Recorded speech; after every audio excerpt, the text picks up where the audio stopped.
قصيدة بأكثر من 50,000 بيت استغرقت كتابتها 33 عاما، ولقب صاحبها بشكسبير إيران. وثقت تاريخ بلاد فارس من بدايته وحتى الفتح الإسلامي. الشاهنامة كتاب الملوك. بدأت فكرة القصيدة تزامنا مع سقوط الإمبراطورية الساسانية في عهد الخليفة عمر بن الخطاب رضي الله عنه، وبداية الفتح الإسلامي لبلاد فارس، وهو زمن انتشرت فيه الثقافة واللغة العربية، وكادت أن تطغى على الثقافة واللغة الفارسية. وبقيت الأمور على هذه الوتيرة إلى أن اعتلى السامانيون عرش السلطة مع بداية القرن 19، فسعوا لإعادة بعث الهوية الفارسية، وأعلنوا إعادة الاعتماد على الفارسية كلغة رسمية للدولة، وأحيوا العادات والتقاليد الفارسية القديمة.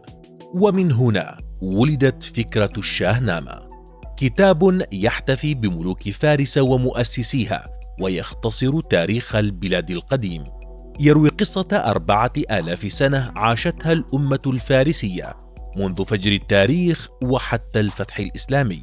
في البداية تسلم تلك المهمة الشاعر الفارسي المشهور أبو منصور الدقيقي، لكنه مات بعد نظمه 1000 بيت فقط روت قصة صعود الحكيم زردشت. فأسند الملك الساماني آنذاك نوح بن منصور الأول المهمة إلى الشاعر الفردوسي لإنجاز القصيدة، التي قسمها الفردوسي إلى 3 فترات زمنية رئيسية: عصر الأساطير، وعصر البطولات، والعصر التاريخي.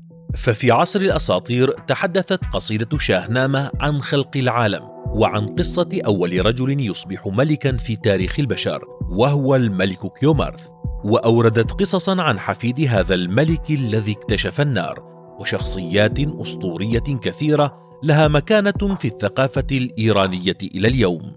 أما عصر البطولات فقد تحدث الفردوسي فيه عن قصص العشق الأسطورية، وذكر فضائل الأبطال الفرسان وقصصهم في المعارك. وفي قسم ملاحم العصر التاريخي ذكر الشاعر الروايات التاريخية التي تتحدث عن بطولات السلالة الفرثية في تحرير بلاد فارس من حكم اليونان والعائلة المقدونية. وركز الفردوسي في هذا الجزء من ملحمته على السلالات الساسانية وأباطرتها، مستحضرا قوتهم، لينهي ملحمته الطويلة بذكر الفتح الإسلامي لبلاد فارس عام 651 للميلاد. ولا ينسى الفردوسي إظهار مدى تعلقه بالتاريخ الفارسي وامتعاضه من الحضارة الإسلامية التي ألغت الوثنية وأساطيرها، وذلك عبر ذكره للفتح الإسلامي وجيوشه بأنهم جيش الظلام. شكسبير إيران.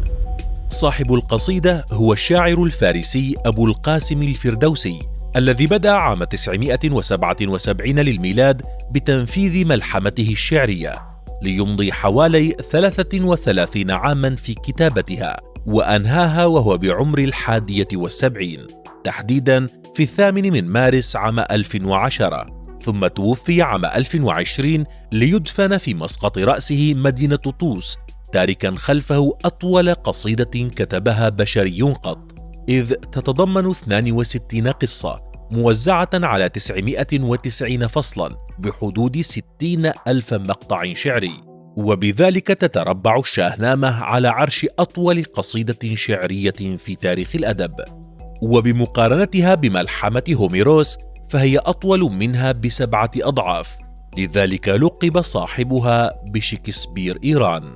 الشاهنامة كتاب هائل يبلغ ضعفي حجم الإلياذة والأوديسا معا، ويقول المؤرخون إن على القارئ أن يتعامل معه باعتباره كتابا يتجاوز التاريخ.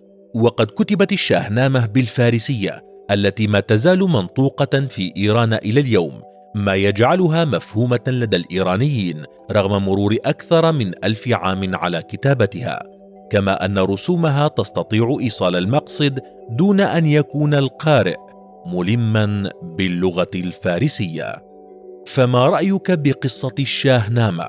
وهل سمعت بها من قبل؟